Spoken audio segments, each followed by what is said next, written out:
everyone, Miss GoElectric here. Now, I have reviewed all of Aventon's models, including their previous generation of this bike here. This is the Pace.4, which is a casual cruiser. Now, I don't always do a full review on each iteration of each Aventon model, but the difference between the last Pace that I reviewed and the Pace.4 here is substantial. Not only that, but most of the reviews that are on the internet today were published a couple of months ago when this bike first came out. And since then, Aventon has pushed some updates to this bike, which make it a lot more capable. So first, we're gonna go over the specifications and features, and then we're gonna take it out on the paved trail to see how it feels. And finally, I'm gonna give you my conclusion so that you can determine whether or not the Pace.4 is the right bike for you.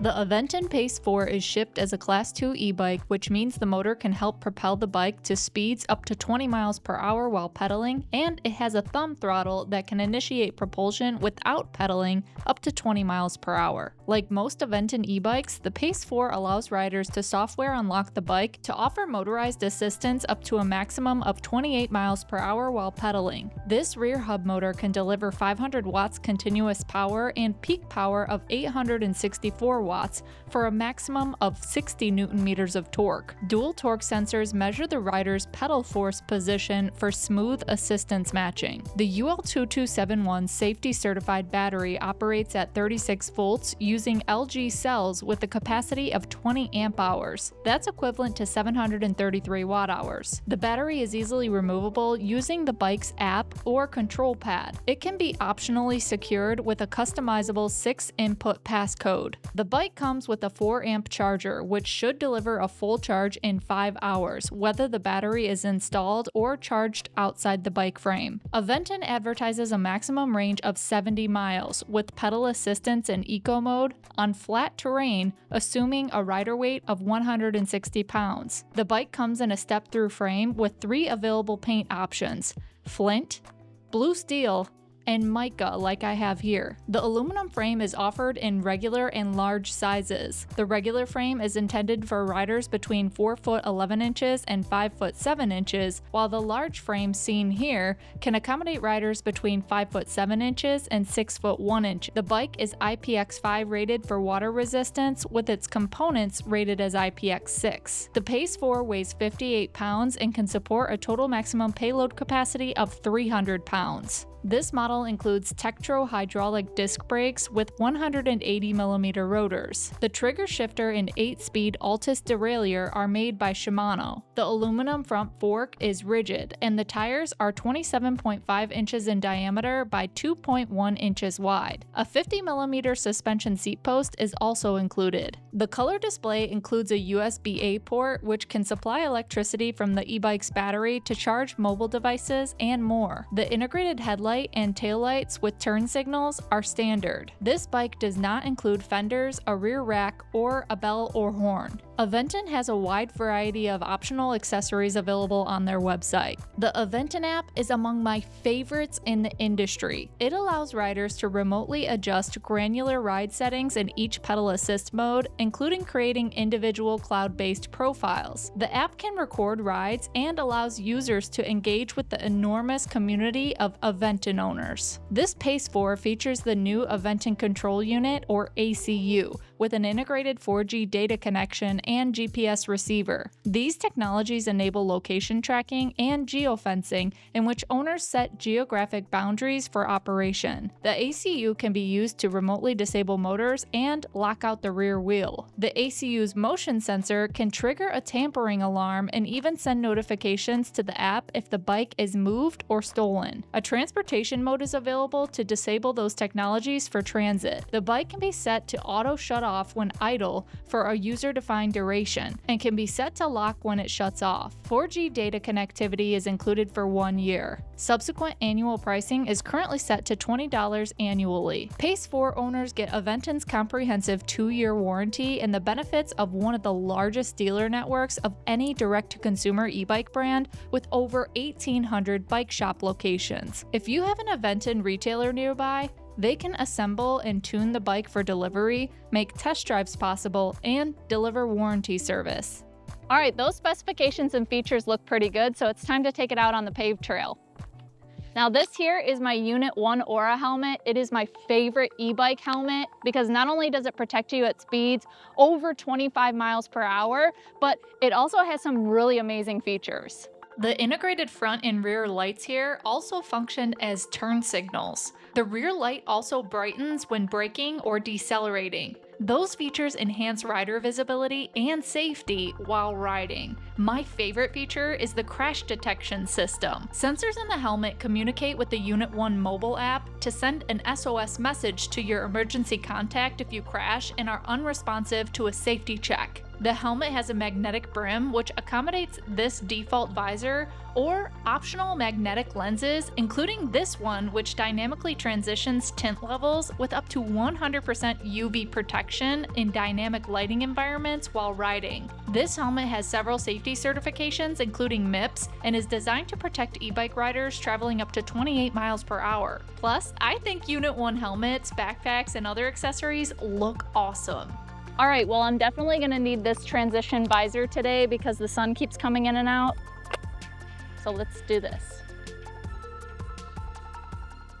So I'm gonna start off this review by just pedaling without any assistance on, just to feel the weight of the bike. Now this is a bike that's truly designed to be on a paved path like this, mostly because it does not have a front suspension. Now this bike is pretty competitive as far as the weight goes, and in this environment on a flat surface, so it'd be totally fine to pedal home if I was to run out of battery. But if you live in a quite hilly community, the weight might start to impact you sooner than later. So I'm actually gonna start bumping up into the pedal assist modes. One thing that has just been really great to see from Aventon is that they have integrated the ACU with the app so that you can customize the way you want this bike to feel when you ride it. And there's a couple of ways you can kind of define that. One is whether or not you want this to have a smooth operation with a power delivery with a torque sensor, or you can choose to be more like how previous generations of this bike, or even, you know, e-bikes when they first started coming out, they had what's called a cadence sensor. So basically the difference between the two is the torque sensor, if you push harder on the pedal, it's going to give you more power. Whereas the cadence sensor, if you're just spinning the wheel, it doesn't take into account that pressure on the pedal, then it will give you the power. And some people ended up liking a cadence sensor because it just was easy. I personally think that the power delivery on most cadence sensors were somewhat unpredictable and very jolty. So I'm a big fan of a torque sensor because of how smooth it is and how it feels more like a natural riding experience. But that's up to the rider. Maybe someone will like that. And now they offer a feature where you can pick and choose how you want it to perform. And then another side of the ACU and having app integration is the customization.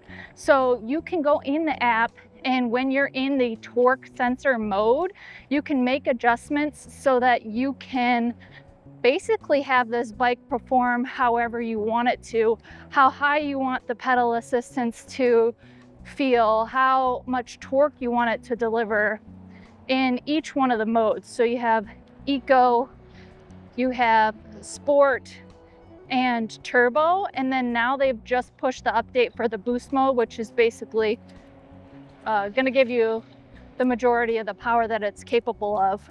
But if you want to ride on, say, like an eco mode and turn your pedal assistance down and boost up your torque, you can do that too, and you can set those profiles to customize it any way you want.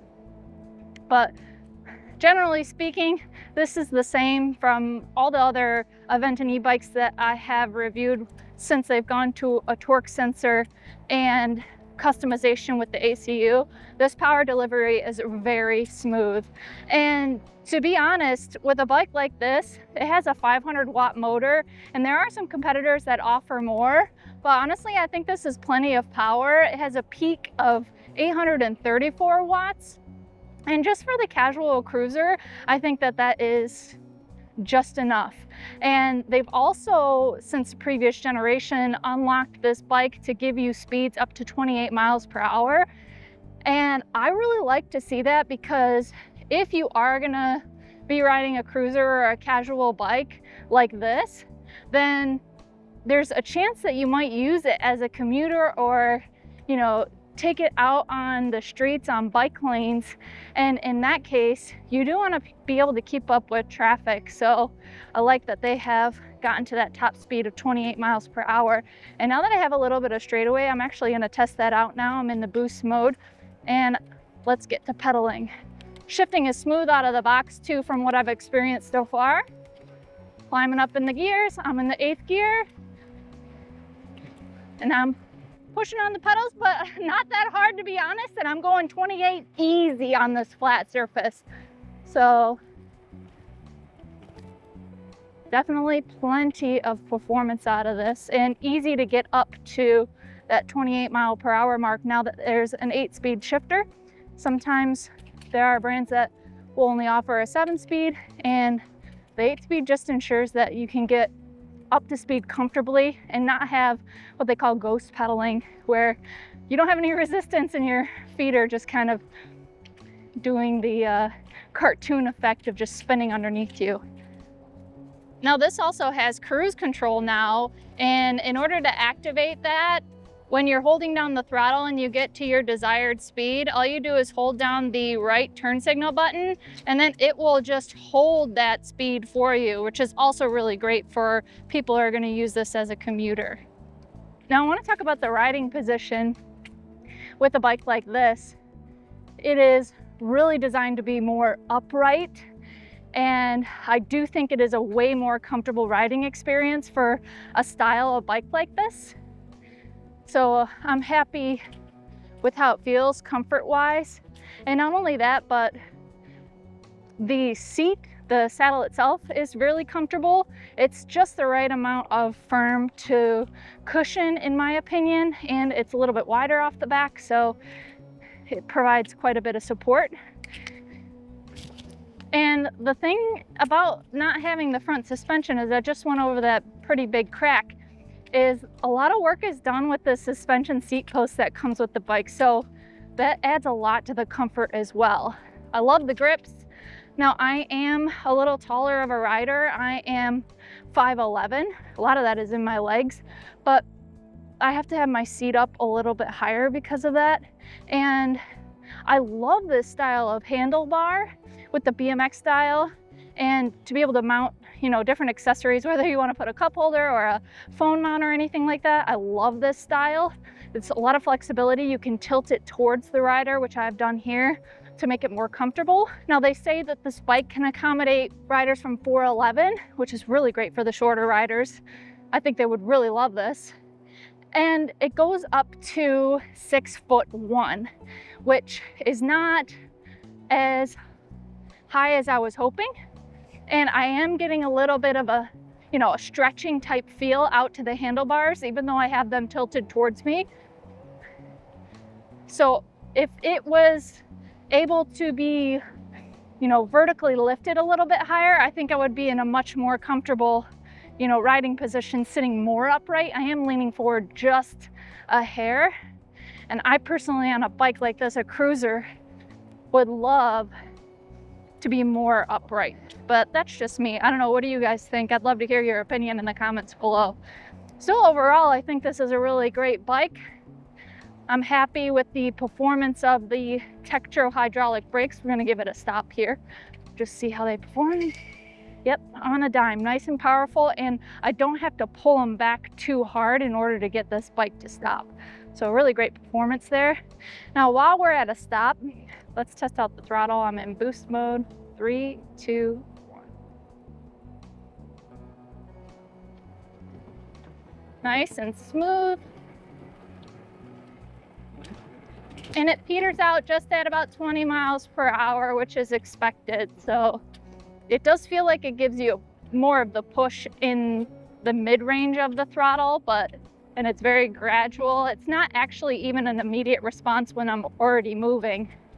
takes about a second for it to kick in, which I think is actually just fine, because you don't want people to accidentally hit that and get into a sticky situation. Now, I started off with this bike today charged at about 55% state of charge. And one thing about Aventon's latest generation of their e-bikes is they have switched from 48 volts to 36 volts. And from my experience, what I've seen from Aventon's bikes with this 36 volt architecture is that when you get maybe to like 20% or so state of charge, you get a little bit of voltage sag, so you don't get the same performance that you would out of the bike. I would love to see Aventon go back to 48 volt, but I do understand the decisions as to why they might stick with 36 volt. At least they are making their batteries bigger amp hour wise to stay competitive with the rest of the e-bikes on the market. So 733 watt hours is pretty good for this style of e-bike.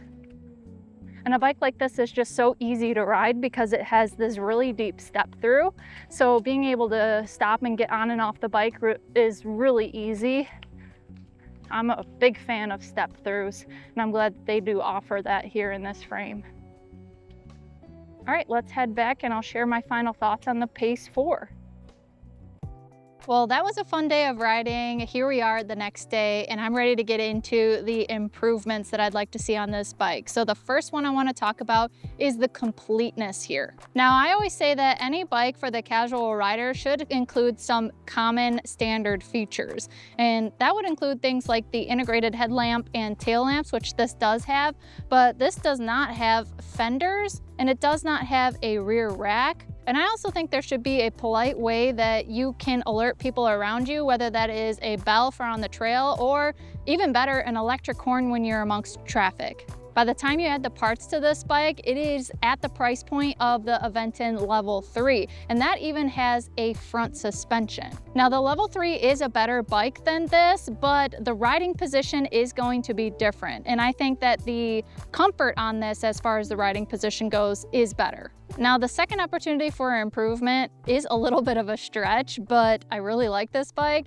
and that has to be the color options. Now, it used to be that there were some better choices in my opinion, and this is obviously a personal preference. I personally like to see a little bit more excitement and a little bit more vibrant options. But that being said, the paint quality and this frame is absolutely gorgeous, and they've done a really great job with that. And that actually brings me to the positives. Now, I know I just hearkened to this, but my first big positive has to be comfort. And that's not only because this is a deep step through so I can get on and off the bike really easily. It has really great grips. The riding position is very comfortable, and I can adjust those handlebars to come back a little bit more. It also has a wide saddle, and it includes a suspension seat post, so that smooths out the ride as well. And it really doesn't get better than this when it comes to the power delivery and the refinement. And that doesn't matter whether you're using the throttle or the pedal assistance with the torque sensor. This is a very smooth ride, and it's also very quiet.